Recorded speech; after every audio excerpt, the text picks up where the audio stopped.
Now, Carson Block, you described Sino-Forest as being a fraud in your report of June the 2nd. Do you stand by that? Yes, I do stand by it. Sino-Forest was an enormous fraud.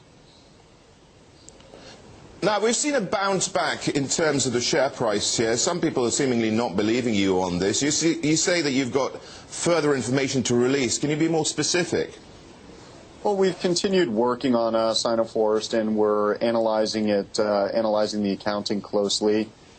We have a number of issues that we will be communicating to PwC, which is representing the special committee, and we'll also be providing that to Ernst & Young as well as the Ontario Securities Commission. Whether we release it publicly or not, we haven't decided, but our work is ongoing, and it's just going to add to the body of evidence that this is a fraud. Right, what about Spectrum? Is it also a fraud? Well, we have serious concerns about material misstatements in the 2010 and Q1 2011 financials.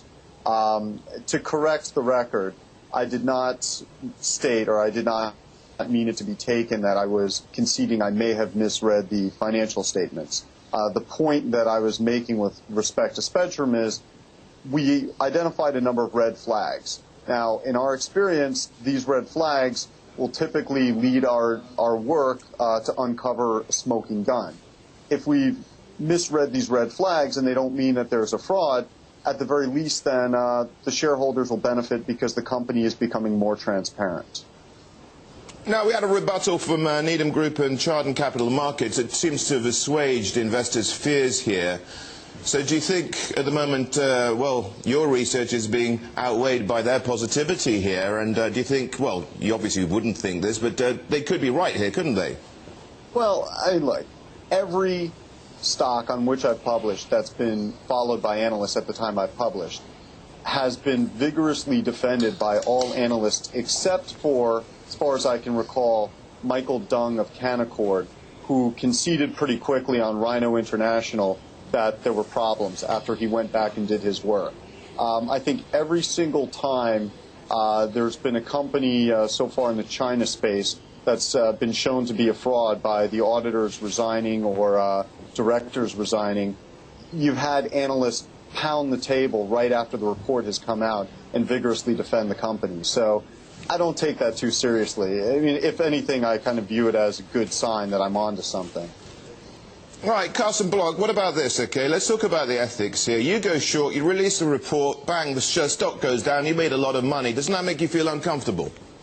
Yeah, it does. I mean, it's you know, and that's really one of the reasons why with Spreadtrum we decided to communicate publicly much earlier in the process than we usually do, by virtue of releasing a letter, letting investors understand our internal process and how we spot red flags, and giving the company an opportunity to try to clarify these issues. Now, you told my colleague Eric Schatzker that you were uncomfortable with the idea that you were ninja assassins who can bring stock prices down. If you're uncomfortable with that, how would you like to be seen? Well, you know, nobody likes to bet on something going down, but we're trying to alert people to frauds, and we're trying to help investors protect themselves. So, you know, one of the things that we've become a little bit disheartened with is it seems that people aren't even reading our research; they're just selling. I mean, we would like people to at least read our research, you know, consider the points that we've made, and then make up their mind.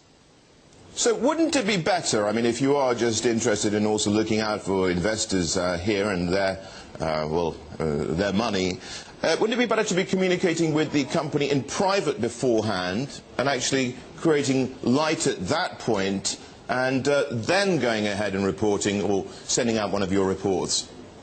Well, you know, the thing is, when you're dealing with people committing fraud, I mean, they're criminals and they're liars. So communicating with them ahead of time, I think, does nothing to benefit transparency from the shareholders' perspective. You're merely giving them a chance to prepare, you know, more lies in defense and obscure the issues from the shareholders. So we owe no duty to a management that we feel is committing criminal acts and securities fraud to give them our information before we tell the before we tell the world what they're doing. Okay, well, when do you release your next report, and who's it going to be on? Well, no comment and no comment. Well, you can tell me when your next report's coming out, though. Actually, I don't know. I mean, we're heading into the 4th of July weekend. I'm spending time with family. I'm actually trying to unplug a little bit. So, in all honesty, I do not know when the next report's coming. All right. Are there many companies out there you suspect of having dodgy finances, and how many of them are you looking at? Well, that's really the question everybody asks, is how pervasive is the fraud?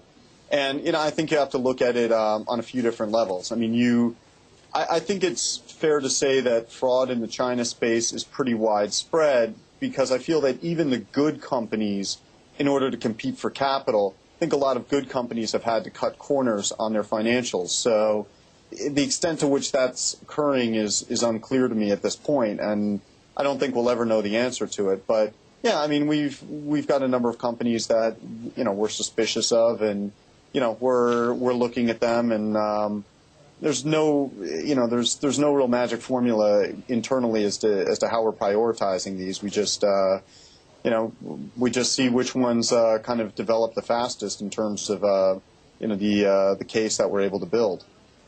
Carson Block, in 5 seconds, out of the companies you've reported on, how many of you have still got short positions in? Still have short positions in 3. Right. Carson Block, thanks a lot for your time there.